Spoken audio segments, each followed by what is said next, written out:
So here we are on Rugby League Live 4. I have picked my 2024 Team of the Year. I've been looking at some suggestions from my live stream chat. At the time of recording, I'm actually live streaming and I've been checking out the chat and plenty of suggestions, plenty of people who've agreed, plenty of people who've disagreed. A big one is, I think, Burton, a few of those sort of guys. But we do have a little bit of a lineup here. 21 players I have picked overall. Maybe I should look at the roster first. You would have seen the actual lineup, but Harry Grant, highest rated player. No Nathan Cleary, no Dylan Edwards, all that sort of stuff. You got to keep in mind, this is the Team of the Year for the NRL. This isn't the best overall side. This isn't anything like that. This is who's had a good 2024. Jahrome Hughes. Is he the best halfback in the NRL? Probably not. But is he a guy who potentially might win a Dally M? Yeah, I think he might, honestly. Adding other guys. Looking through here. Is anyone, like Karaz, for example. Is Karaz the best? Is he the top two wingers of the NRL? No, I don't think he is. But is he the top two wingers of the year as a whole in terms of what he contributed to the side and, overall position of the side and all that sort of stuff? I think so, yeah. I think he really is. Same as Jesse Ramian, same as Tyron Wisher, Josh Curran. I got Will Warbrick in the squad as well. These are guys who are not the elite of the NRL, in my opinion. But they were elite this year, you know what I mean? So you got to keep that in mind. I'm going to go through the 1 to 17. James Tedesco, best fullback? Probably not these days. Definitely, there's a few players, I think, Reece Walsh. I think Kalen Ponga for sure. But in terms of what their output was in 2024, playing for the Knights, playing for the Broncos, Dylan Edwards at the Panthers, obviously. There's a reason James Tedesco got dropped from New South Wales. Dylan Edwards, a better fullback. But a better overall year? I don't think so. In terms of just, injuries and all that sort of stuff. James Tedesco has pretty much played the whole season. Obviously, Karaz, I touched on him. He's played pretty much the whole season. Super reliable. Finishes everything pretty much. Gets through a mountain of work. If the Bulldogs don't have Jacob Karaz, and it's been shown, vastly different side, and then Stephen Crichton. In fact, the side has just completely changed. Let me go and fix this up. So I've gone ahead and I fixed up the side. I don't know why it changed. I didn't really add anybody to anything. I had this side 1 to 17 ready to go. But here we go. James Tedesco at fullback. Then kind of picks himself like I touched on that. Everyone's been injured and missed parts of the season. Tedesco hasn't. Zach Lomax, it's easily the best winger of this year. I don't think it's even a debate. I haven't seen anybody question Zach Lomax. In fact, he's been someone that has said you need to have him in. Jacob Karaz, I already talked about.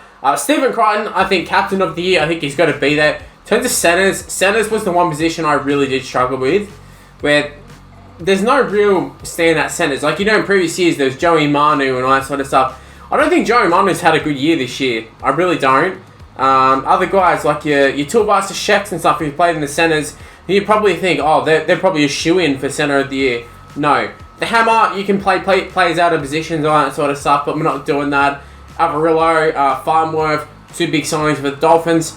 They were good, but I don't think they were, Centres of the Year or anything. I think Jesse Ramian's another one. Bradman Best was the other one I legit thought about, but in my head I have a feeling he was injured a fair bit this year. And obviously, the Sharks are in the top 4, the Knights squeezed into the top 8. And then he didn't play finals because he's injured. So that's kind of where my thought process is there. Otherwise, I think Bradman Best is definitely a better centre than Jesse Ramian. Halves, Jahrome Hughes. I think Jahrome Hughes, I touched on it a little bit earlier. I think he's a great chance of winning the Dally M. I think that's been how good of a season it is. And he's had so many different halves partners, whether it's Munster, whether it's Tyron Wishart.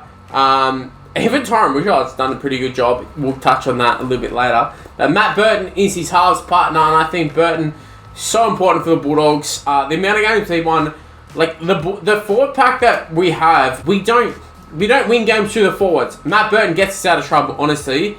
And I think Matt Burton, is he the best 5'8" in the game? Definitely not. But has he been the best 5'8" this year? Absolutely, in my opinion. A real change of pace to Matt Burton in terms of, going in the start of the year, talked about whether is he a 5'8" or is he a centre? I think he's definitely a 5'8". Kicking game's been great, but he's really discovered that running game again that he had at the Panthers, obviously in the centres, but this time at 5'8". In terms of props, this is where I did struggle as well. Gone with Tapani and Linu. I didn't want to chuck in there for the start of the year, but the guy's form's been pretty good. Terrell May, actually, it was a bunch of the Roosters guys in the forwards that were.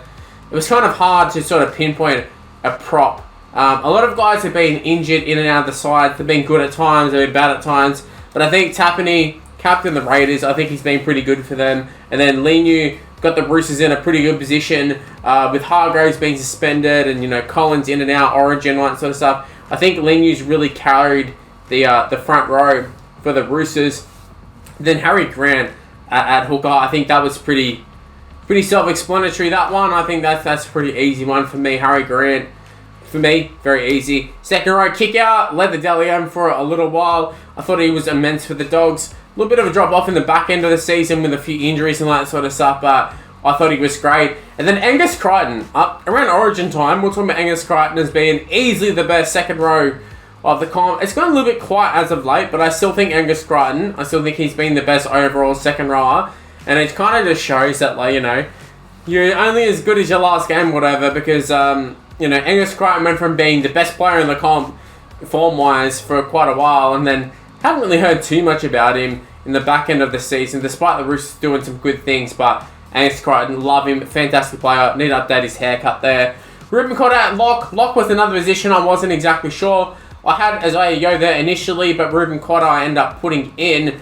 And the reason being, you could interchange that, but I just think Ruben Cotter, every time I watch him, I think, he's had a mad impact for the Cowboys. Whereas Isaiah Yeo, great player, but it's a system with the Panthers. You can chuck in a lot of players in a locker, they probably still win.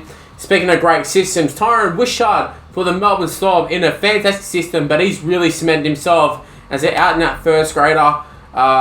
Storm have had a lot of guys, your Bronson Garlicks and all that sort of stuff. You guys who have sort of come out of obscurity and they come onto the bench and play a little bit of a utility role. Tyron Wishart proved he's more than a utility. He can be a starting halfback, can be a starting hooker, and even play wing, centre, fullback. He's done it for a couple of years, but this year was really the one that he really cemented himself as the premier utility, you know what I mean? Then moving on to Hamole. Hamole has been fantastic this year. Origin debut, pretty sure. The guy's he's been crazy. It's funny to think that when Koloamatangi and Olakwatu they were sort of coming up, I honestly thought Koloamatangi was the better second rower. And you can make an argument that he should be in the starting side for this one for sure. Over Kikau, over Crichton, any of them. But yeah, I've got Olakwatu on the bench.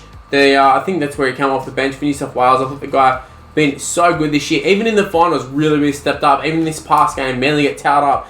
He's still got a highlight moment where he, puts a shot on. So, Hamole he's really sort of kept on that upward trajectory because a lot of these second rowers, they come onto the scene, they play good, and then they sort of drop off a little bit, but Hamole has not. Josh Curran, signing from the Warriors for the Bulldogs, my Canterbury Bankstown Bulldogs. Fantastic, especially off the bench. He started plenty of the games. He's, prop, second row lock. The guy, kind of like Wishart, has kind of been a stopgap in any position in the forward pack, and the guy has been absolutely crazy. He's done so many good things for us. And in a year where, I don't think there's been too many proper out-and-out standouts in terms of forwards. There's no prop, there's no second row apart from, Crichton and Kikau who I've got here. Maybe an Eli Katoa as well. There's not been a lot of forwards who you're like, wow, they've been... And Nikora is another one. But there's not a lot that you look and you're like, wow, they need to be in this side. But I think Josh Curran, and because he covers so many positions, I think, obviously, he has to be there. And then Isaiah Yeo, not captain of the year, but easily could be. Captain of the Panthers, just, does amazing things. Isaiah Yeo is absolutely fantastic. Absolutely love Isaiah Yeo as a player. In terms of NRL level, rep level, different story, but Isaiah Yeo, very versatile, very good player. So I've gone ahead and I've done the jersey as well. I've gone with kind of the, traditional sort of black, white, gold-ish. Look kind of green here that I'm looking at it, but it'll do. Stephen Crichton modelling the jersey, but that's pretty much the jersey for my 2024 Team of the Year. Let me know in the comment section below. What are your thoughts of the Team of the Year? Do you like it? Do you not like it? Do you disagree? Let me know your 1 to 17. Is there anyone in particular you would swap out? I know there's plenty of people who were sort of saying Karaz, for example. I can't believe he's there. Ruben Cotter, I can't believe he's there. How do you not have Isaiah Yeo as a starting lock, all that sort of stuff? But go ahead and let me know your your 1 to 17. Well, that's the end of this video. If you happen to enjoy it, make sure you leave a like, subscribe. You know the drill at this point. Everybody YouTubers does it. Just go ahead and do it. It'd really help me out. Also, why not go ahead and check out some of these other videos that are on the screen right now.